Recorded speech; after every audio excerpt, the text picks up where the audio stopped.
Welcome, deep divers. So, picture this. It's the early 1980s, right? Radio-controlled cars are really starting to take off. Yeah, a huge boom time. But amongst all the push for speed and power, one model kind of carved out its own space, the Tamiya fast attack vehicle. Ah, the FAV. Definitely an icon. And today, that's what we're diving into, how this specific RC buggy didn't just win races, but actually bridged two totally different hobby worlds. It created something, well, pretty unique. That era really was a pivot point for RC, a big shift, away from the complicated gas models. Or finicky, right.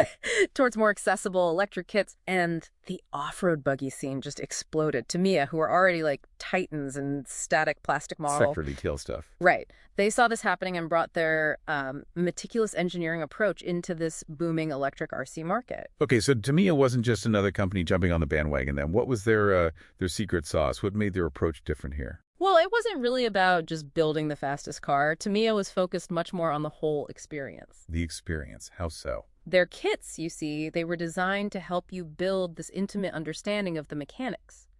The manuals were fantastic, beautifully illustrated guides walking you through every single component. So you really got to know the machine as you built it. Precisely. You built a connection.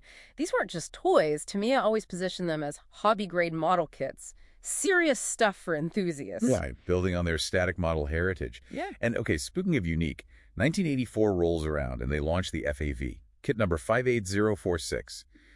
How did this specific buggy embody that philosophy, especially this idea of bridging two worlds? Yeah, the FAV was a very deliberate fusion, a brilliant design choice, really. It aimed squarely at both RC fans and the military modeling crowd. How did they pull that off? It was directly inspired by real-world desert patrol vehicles, those modified dune buggies used by special forces. Oh, okay, yeah. And Tamiya included incredible scale detail, a driver figure, even a little replica M60 machine gun. So the design blended that RC durability with proper scale realism. That sounds amazing.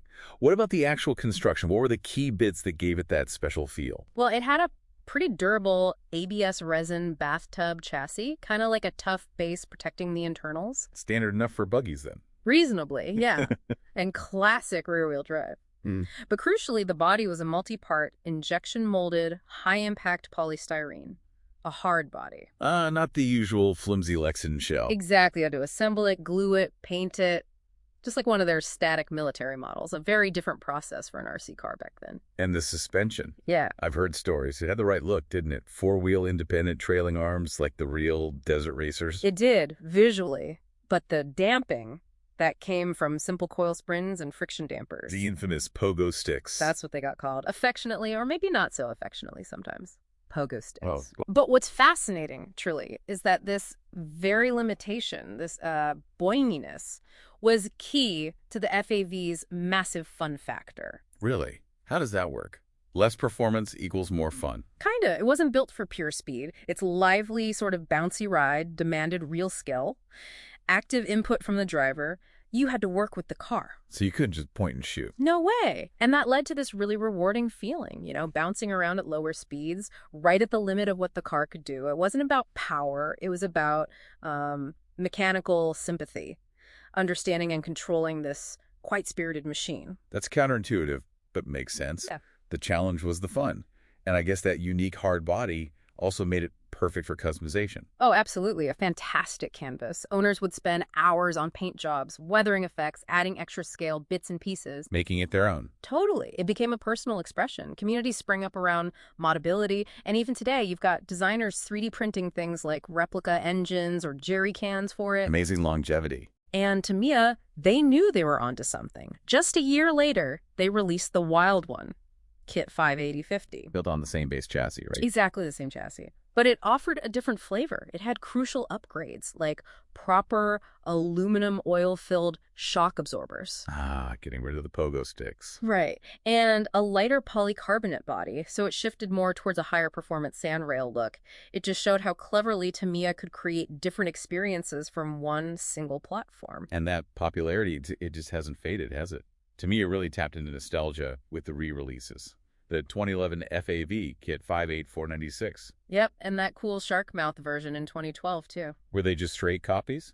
Not quite. They were more like factory restomods, little improvements, but keeping the original feel. Like what sort of things? Well, the re-release FAV used more robust dog bone-style drive shafts, a common upgrade actually borrowed from the Frog, another Tamiya classic. Ah, okay. Sensible updates. Yeah, and they updated things subtly for modern batteries and electronic speed controllers, the ESCs. The brain of the car. Exactly, but they did it all while being really careful to keep that original vintage character intact. So, when we look back at the Tamiya Fast Attack vehicle and its whole story, what are the key takeaways? What can we learn from its success, maybe even beyond RC cars? Well, I think the FAV holds this really unique, almost revered space. It just brilliantly fused two different worlds. The meticulous detail and artistry of military-scale modeling with the hands-on action and thrill of RC buggies, it really stands as an undisputed icon because of that, a true bridge between worlds. And, you know, it's a testament to Tamiya really understanding what makes a hobby a genuine, lasting passion. It wasn't just the end product. No, it was the whole immersive process, the building, the customizing, the driving challenge, the story it told. That's a great point. It's a fantastic reminder that sometimes real innovation comes from mashing together things that seem totally separate. You combine disparate interests and create something much greater.